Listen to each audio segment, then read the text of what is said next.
listener production. Hello, Antoinette Lattouf with the Weekend Briefing. So Monty Franklin, if you sit down and have a chat to him, he comes across as a pretty regular Aussie guy. But he's made a huge name for himself, especially in the United States, for finding hilarious ways to try and explain our slang and our way of life to an American audience. The comedian reckons the key to evergreen success in the funny business is to keep things simple and silly, and it's why he steers clear of politics or social commentary. Monty's next project involves some feisty emus and also some of Hollywood's biggest names, including Rob Schneider and John Cleese.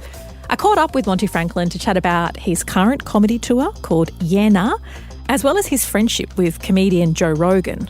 Helen Smith also pops into the studio to go through the weekend list. That's where we recommend all the best things to try, to eat, to watch, to cry to, and everything in between. But first, here's my chat with Monty Franklin.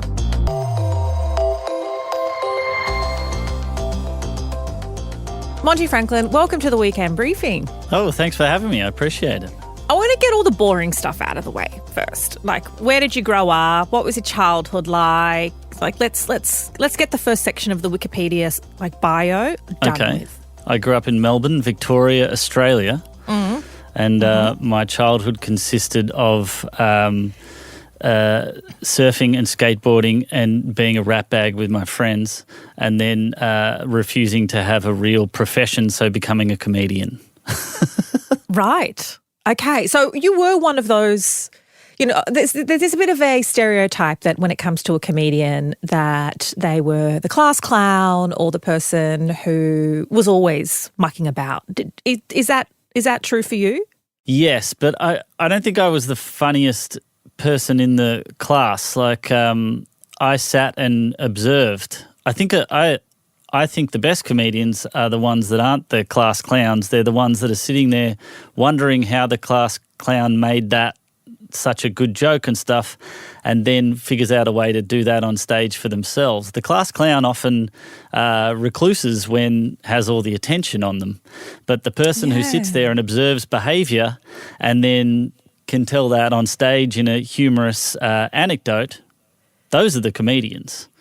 The stand-ups. So it's interesting. Yes, I mucked around, but I wasn't the class clown, so to speak, which is interesting. What do you think you've learnt then from observations of class clowns or those people who are funny in the moment?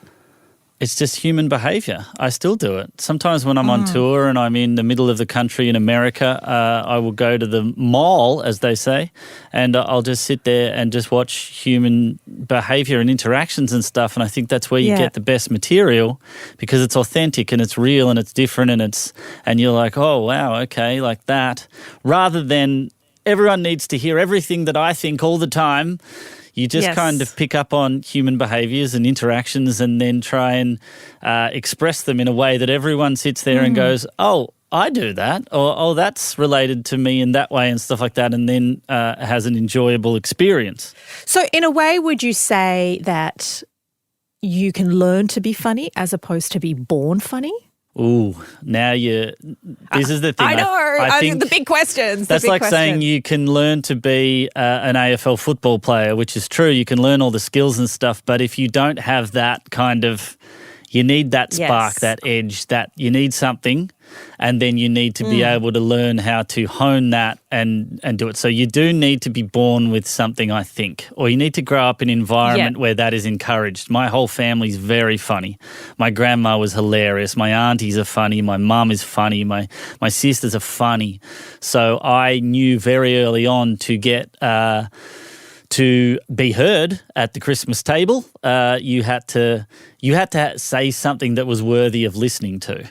Not even you had to be the loudest or something. It just had to be good. It had to be something to listen to. Yeah. So I do think that you can train, and you can go and do like a stand-up comedy class, right? And they'll teach you how to hold a microphone and be confident on stage and picture the audience naked or whatever you need to do. But if you don't have that innate funny bone within you. I don't think so. I think you need to have that. Of course. And so you say that you didn't get a proper job and then you ended up in comedy. Talk me through that process between going, okay, what am I doing? I am a little bit funny. How do I make this? Well, I always had jobs, but they were, teenage jobs and newspaper delivery when I was, 10, and then, worked in cafes and whatever you have. I had 19 jobs one year doing every trade imaginable. So I did roof tiling, I was a sparky, I was a plumber, I did everything. And I think I did go to university and I got a degree and I was going down the route of doing a 9 to 5 and putting a tie on, and it was never for me. I went to an all-boys Christian grammar school and I think I was expected to be a lawyer or a doctor. I was on a scholarship like that. They were driving me down a certain route and I always had this creative spark, and I used to make videos on the VHS with a camera. Like, I always wanted to create and make things. You were doing TikTok vintage style. You were doing TikTok videos vintage style before they were cool. I did stop motion photography with little Lego characters and made all these short films and stuff, and I would show my friends because I liked this creative outlet. And it wasn't massively encouraged at the school that I was at, and I went to a different school that was a bit more creative, and it was the same school that Hamish and Andy went to. Like, it was just a place where they encouraged a bit more of that, and I could do drama and I could do media studies, and I got to experience more of that. Then when I finished school and finished university, and I realised, I have to get a proper job. I can't just be a plumber for 2 weeks and then a roofer for 3 and then jump around different jobs. And so I lived on the Gold Coast next to a comedy club, and I just went in one night and tried their competition that was going on, and I instantly just fell in love with it. And you fall in love with the instant reaction of something that you've created creatively, and then getting a reaction from the audience, which is maybe something I used to get from those short films that I would show my friends, and they'd laugh, and I'd instantly go, that's what they laughed at. That's fun. And I never showed anymore. Do you remember any of your material from that first show? What I did in the first show is I did a callback, which, so in the biz, if you do a joke at the start and then 3 minutes later you're talking about something else, but you call back to a reference that you said earlier, it's a callback, and it's a very professional thing to do on your first go. But I did that, and that got my biggest laugh, and I went, whoa, what was that? That was something interesting, and I remember that was a feeling that I held on to for a long time, that you keep chasing. It's almost like a drug. You're like, how can I get more of that? So you've created a very successful career for yourself. You're based in the United States. A lot of your content that I've seen online and that I imagine your US audiences respond to is just talking about Aussie culture and Aussie language. How has that been for you, explaining what it is to be Aussie to an American audience? Every day, I've been there for 10 years, and every day there's a new thing that I'm shocked that I have to explain, and I often get angry about it. I'm just like, come on, it's a petrol station, not a gas station. Or something. It's just very small things. We are very similar in a lot of ways, American and Australian cultures, and very, very different. And just exploring that over 10 years, and I had an American partner and a wife. We've since divorced, but there was a lot of daily things that would come up that I would be very just shocked that how have we missed this?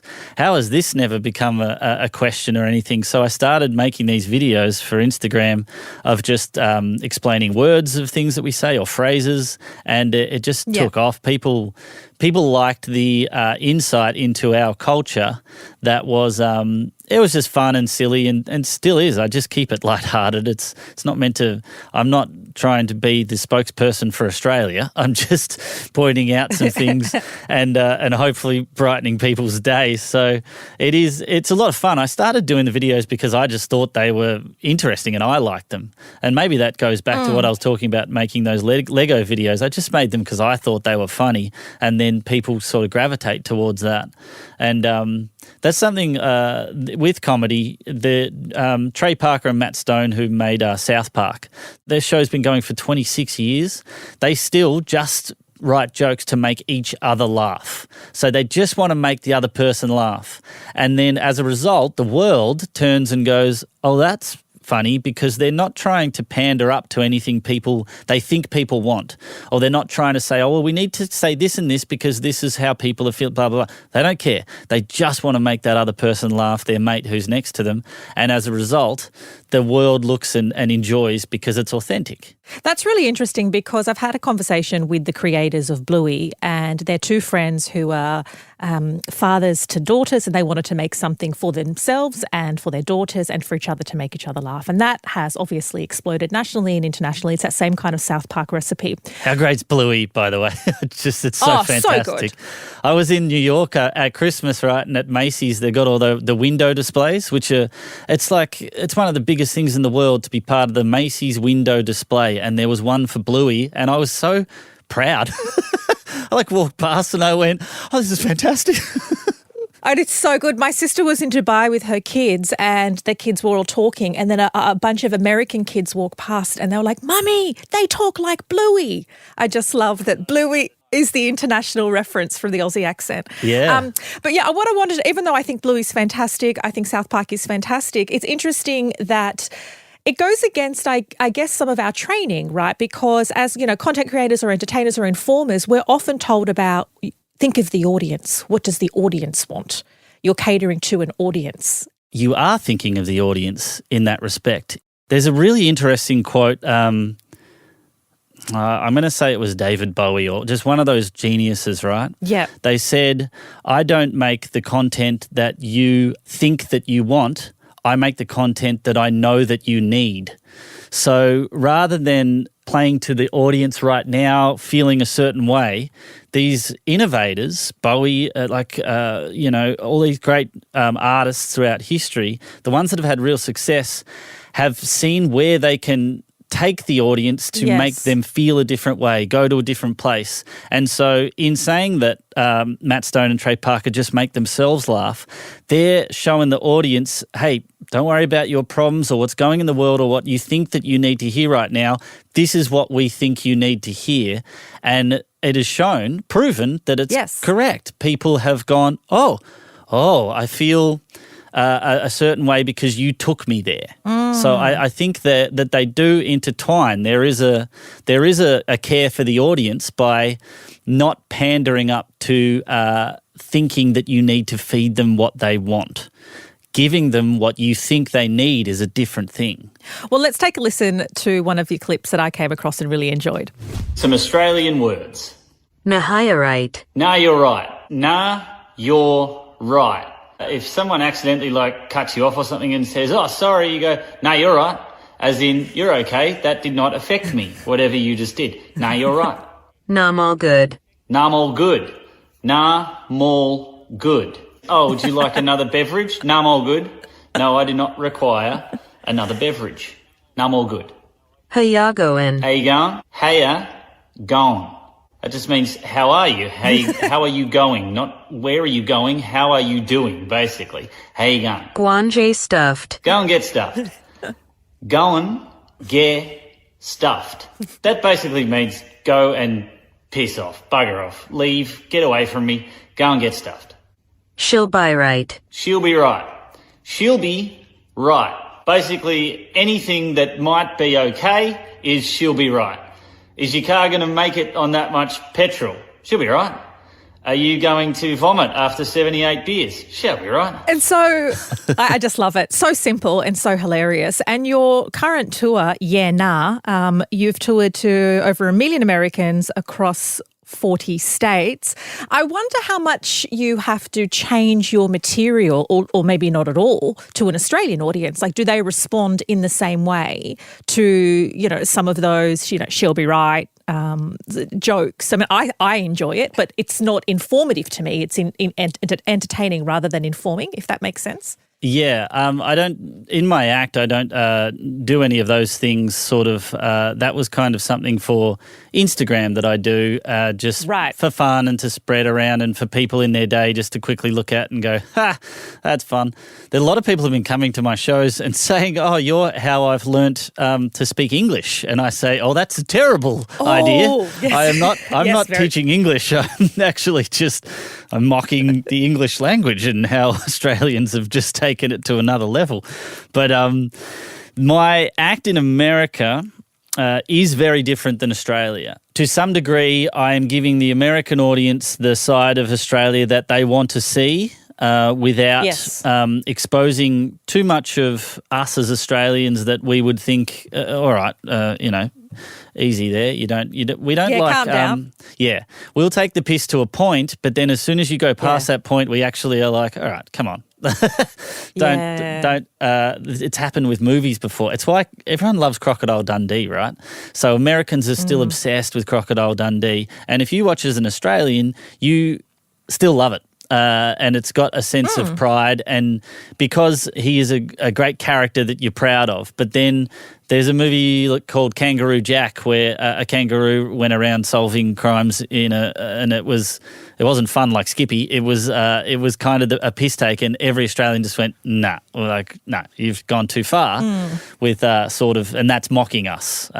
So I never want to go down that route. I want to expose Americans to a side of our culture that they may not have seen, and talk about things that they may not have heard about. And then when I come back to Australia, I kind of just talk about being such a fish out of water in America, and talk about the crazy things that are going on in this country that is like Disneyland. There's so much happening. What's it like at the moment when you travelled around the United States, where obviously there's a presidential election coming up? Are you bracing for Insurrection 2.0? What's the sense and the sentiment that you're observing? It's interesting because of 2020 shook everyone, the whole world, and people had almost let's say they had enough. I think that's the right word. So everyone went back to their default setting, which was most people just want to be good people, get on with their lives and not worry too much about getting involved in everyone else's mess, so to speak. And so I've watched the middle of the country in America and pockets all around the place.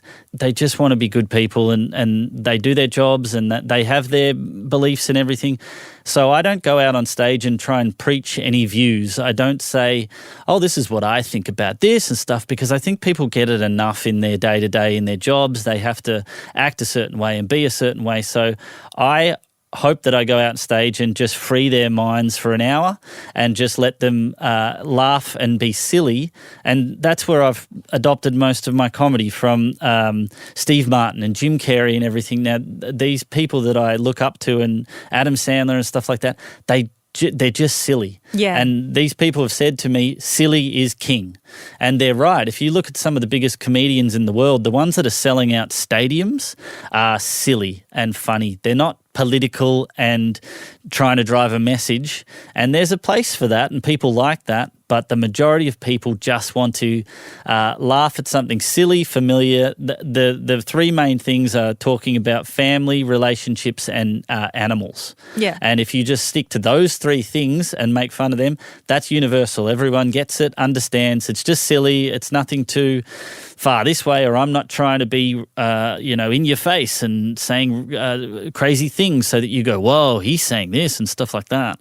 So that's just kind of what I like to do. I just like to be silly. And going back to how the country in America is feeling leading into this, I think everyone, on the whole, 80 to 90% of people, like I said, they just want to be good people and get on with their lives and do good things and be good to each other, which is how we all should be, really. But I've really felt that shift in the last couple of years, because before that, people were like, oh, no, this needs to change, because there was so much in our faces in 2020, 2021. But now they're just like, just do whatever you want. I just want to have my world that I've created, and you can do whatever you like.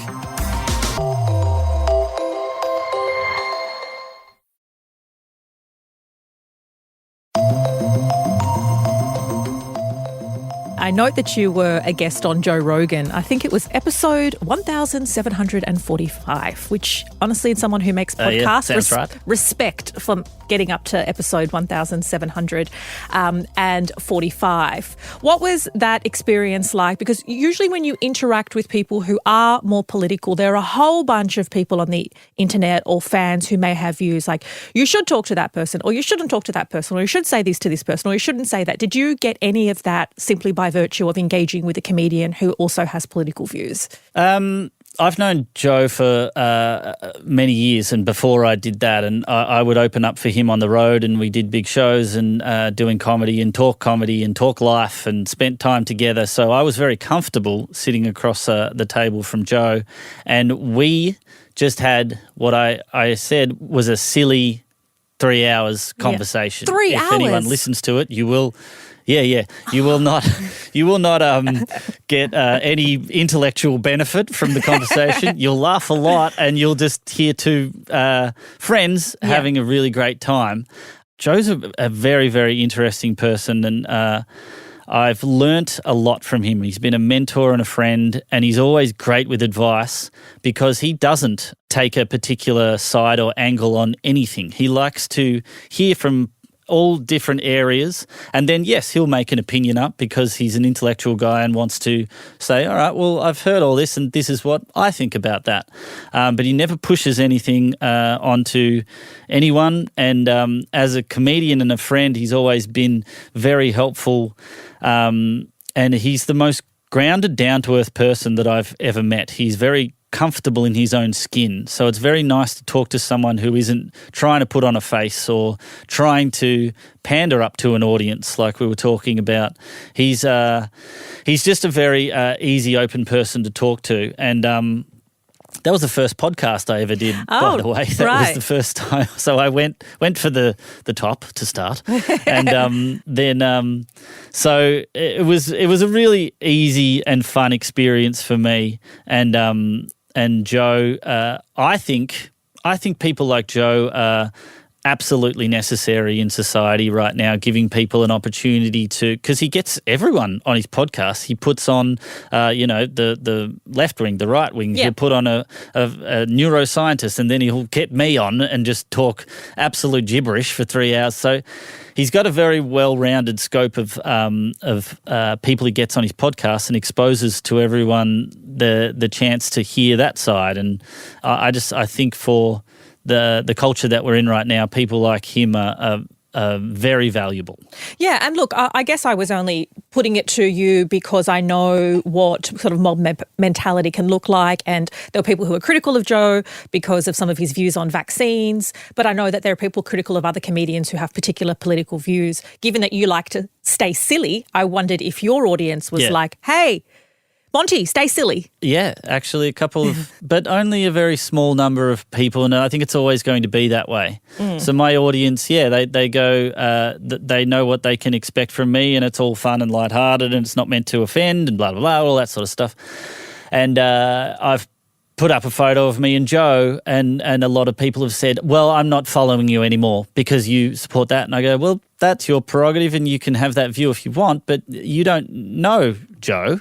You don't know me, really, and you've just made a decision off a headline or an article that you've read, which is, I don't know, a bit silly in my opinion. Yeah. But if you're so staunch against someone, and then that takes you out of wanting to watch any of my stuff, then that's okay. That's fine. And like I said, it's one out of thousands. There's very few people that really let it affect them, and I don't let that affect me. I just keep doing what I'm doing, and hopefully people are enjoying it.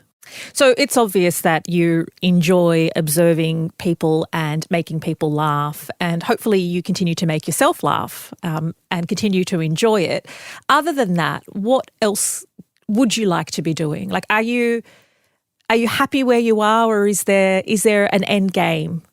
Is it to continue doing what you love? Or, once upon a time, it used to be, if you're a comedian, people used to try and angle for a late night talk show or something. I mean, they probably don't have the same weight that they used to, and there are various different ways to, to take the next step. Like, what does that look like for you? Or do you just continue doing what you're doing? And always wanted to make a film. Make films, make a film, anything with film. My uncle was a director. He did Blue Lagoon and he worked under Hitchcock and stuff. Oh, wow. So I got to go on set when I was a teenager and watch my uncle work in movies. And I developed a fascination for telling stories on a larger scale with now actors and music and everything, and so I loved it. I've always loved it, and so I got into doing stand up, which I love and will always be my passion.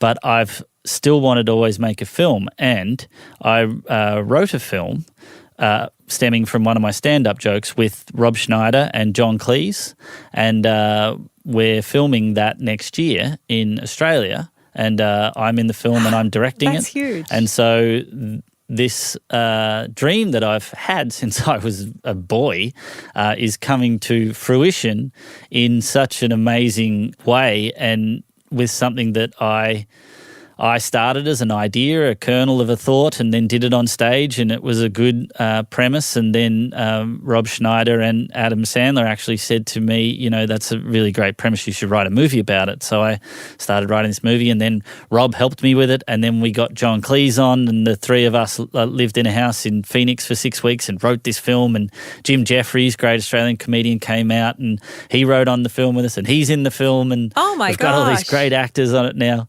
And so it's I'll always do stand up and I love it, but this has been a lifelong goal, a passion, and I'm very close to doing the thing that I've wanted to do since I was 8 and making those Lego movies and showing my friends and stuff on the scale that I want to do it too, because you can go out and make a film on your phone right now and make a good one. And I've done stuff like that before, but this is something else. This is I have a lot of creative freedom being the director, and I can come up with ideas for the score and how much I know it's going to really resonate with an Australian audience, that I can bring in elements of In Excess and all these great bands and stuff, but in a way that's going to be very, very different than anyone's ever seen before. And I hope and know that it's going to be a massive sense of pride for Australia. It's a very Australian story. I can tell you what it is if you'd like. I mean, I only hope it features a crocodile and a kangaroo, but go on. There'll be a kangaroo in the distance in the background, just because the Americans need that. But they need that. They do. No, but it does. It has an emu, so it's called the Great Emu War. I'm not sure if you know this. In 1932, it's a true story. The Australian government. Yes. Yeah, they went to war with the emus. There was 20,000 emus running through an area in Western Australia, and they were terrorising farms and ripping up crops. So the army was called in to cull the emus, mate, and they declared war on the birds. And it's a true story. The army lost. The birds were too fast. They ran circles around the army. They ran off. They couldn't shoot them. The actual the truth of what happened is funny enough, but we added in elements of a story and heartfelt, just a love letter to Australia and the land. And it's a beautiful, beautiful story. We've really spent a lot of time crafting this script and this story so that Australia can really just feel really proud about perhaps something in our history that's a little bit goofy and silly and we tried to hide that didn't happen. But at the heart of it, it's a beautiful story of these birds rising up and beating human intervention, which is always great when you see animals win.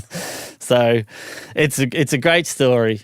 Monty, it's been such an absolute joy chatting to you, but also to witness you doing what you love and about to reach that dream and just bringing happiness and laugh to the world. Like you've made me feel happier just by chatting to you. Oh, thank you. That was my goal. Yeah.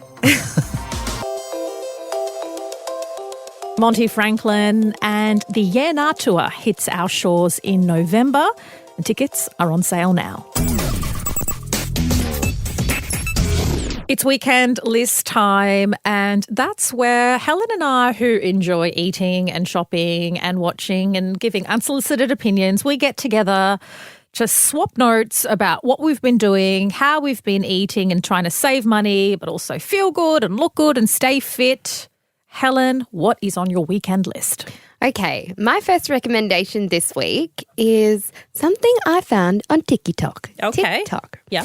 It is olive ice cubes for martinis. So, just a normal ice cube. Yeah, just an ice cube makes your drink cold. You put the olive into the ice cube holder and then you freeze it. So you've got these frozen olives in the ice cubes for your martini, and you can put it in water or you can put them in olive brine and freeze it. Right, so you got the idea from TikTok, but you don't need a specific ice cube holder thingamajiggy. You just put it in your regular tray. You can, if you want, go fancy and get little circle ice cubes and put the olive in there so they're all circular, but you don't really need to do that. You can just put it in your regular ice cube tray and just pop an olive in each, so you have these individual little frozen olives and you can pop them in your martini, and I just think it's great. That is great. And do you do that just for yourself or when you're entertaining? Whatever you want. Oh, okay. That's cute. Yeah. I'm a lychee martini drinker. I don't like the classic, but I guess you could do the same. You could do the same with anything. You can literally do it with any fruit, maybe even pickles. I guess I love pickles. So have you had a pickleback shot before? No. Okay. I had a caviar bump the other day, which is the first. That's completely different. That's yummy caviar. Pickleback shot is a glass of pickle juice with a baby pickle in it and then a shot of scotch or something. I don't know what it is. Oh, okay. So that's like the bogan version of the caviar and bump. I love it. I had a caviar bump for the first time and I was like, what's that? I'm like, I'll try it. That is delish too. I mean, it's a little bit wanky. It is a bit wanky. Yeah. And it tasted okay, but I think it was more the theatrics and being able to say you had a caviar. I think I'm more of a pickle bourbon. Pickleback shot? Yeah, I reckon I'm more of a pickleback shot chick. Yeah, I'll have to get you one. Okay, so my recommendation this week, my first recommendation is One Day. So read the book. It's a 2009 novel by David Nichols. And then on Netflix, there's a 2024 film adaptation of it, which I quite enjoyed. But then there's also a 2011 one on Netflix, which stars Anne Hathaway. And so I'm just obsessed with the story. So I've reread the book recently. I watched the 2024 version, which I liked, and I actually think it's probably better than the 2011 version. But that wasn't enough. And I went and watched the 2011 version all in the same week. So binge on One Day. Have you read or are you aware of the One Day story? I've seen something on Netflix, but I've never watched it because I've heard it's sad. It's a bit of a tragic love story, and even though I know what's happening, I'm sobbing at various points. I don't want to cry. I don't want to. I just know. Okay, all right. If you're a bit of a hopeless romantic and don't mind a bit of snot crying, ugly crying, I'd recommend binge One Day. And people who are passionate about the storyline have very different views on whether the book is better or whether Anne Hathaway version's better or whether the latest Netflix versions. Anyway, that is my recommendation. I love that. My recommendation is also a book. It's by Lucinda Price, who you have interviewed. Yes. The interview will be coming out in a few weeks for people. So the book is called All I Ever Wanted Was to Be Hot, Self-Image, Beauty Ideals and Desirability. Now, I really enjoyed this book. I followed Lucinda, or AKA Frooms, for a long time, and I've followed her career since she was in her pedestrian days era when she was a writer for them, and now she kind of blossomed into this presenter, comedian, social media personality.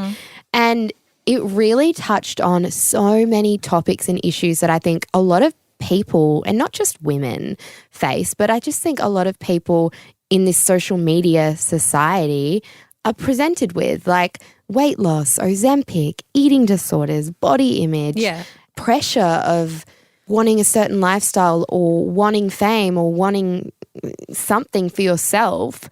And then when that actually happens and how that happens, how you deal with all of that stuff. So she really went deep and personal, but my favorite was, you talked about this in the chat as well, some of the chapter titles that she has is amazing. Like one of them, which is meant to be sung, is the Ozempic.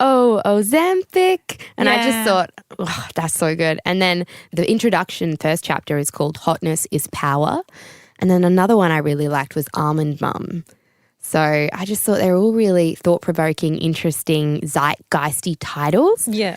and they just weave together so well. So I also loved how you interviewed Lucinda, so keep your eye out for that one, guys. It's really good. Yeah, she's fabulous and super entertaining, but has such a powerful story and so many interesting messages to share.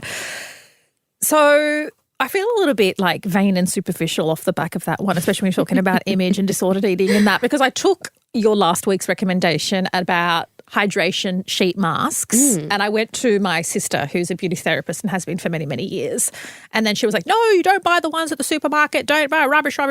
And so she gave me a 5-pack of Aspect. The brand is Aspect, which is Good brand. I think it's like something called SkinCeuticals, which I don't even know what that means. It just sounds like a silly advertising term, but I think it's something that you can only find at beauty salons. I'm pretty sure Aspect you can only buy through certain distributors or providers. Yes, who know about the product and know a bit more about skin. Anyway, I mean, she's my sister, so she just gave them to me. But I had a look at how much they would cost, more on the more expensive side. So $45 on sale off online if you shop around, or about $58. So about $10 a sheet.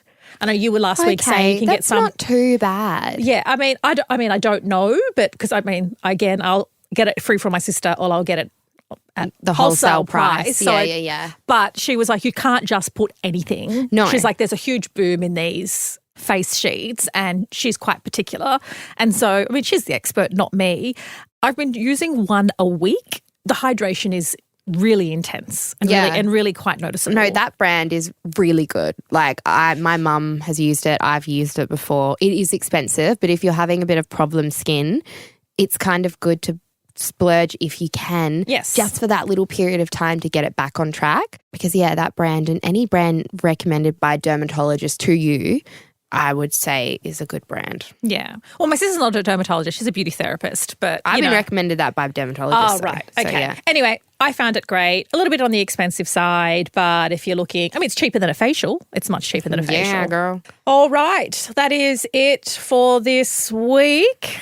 You know what? I reckon it's actually a bit of a perfect trifecta. You can have your Aspect hydration mask on. You can have your frozen olive in a martini on the couch by yourself while you're crying to one day. Perfect. We've got it. We've sorted your weekend out, guys. But that is it for this week. Thank you so much for being with us and for tuning in. It is always so fun hanging out with you. If you want more from the Weekend Briefing, find us wherever you get your podcasts from. Subscribe, give us a review. Tell us what you thought about this chat with Monty. And we'll be back on Monday, of course. The team will be with you for the latest headlines, straight into your headphones and a deep dive. Stay safe. Catch you next week. Antoinette Lattouf signing off.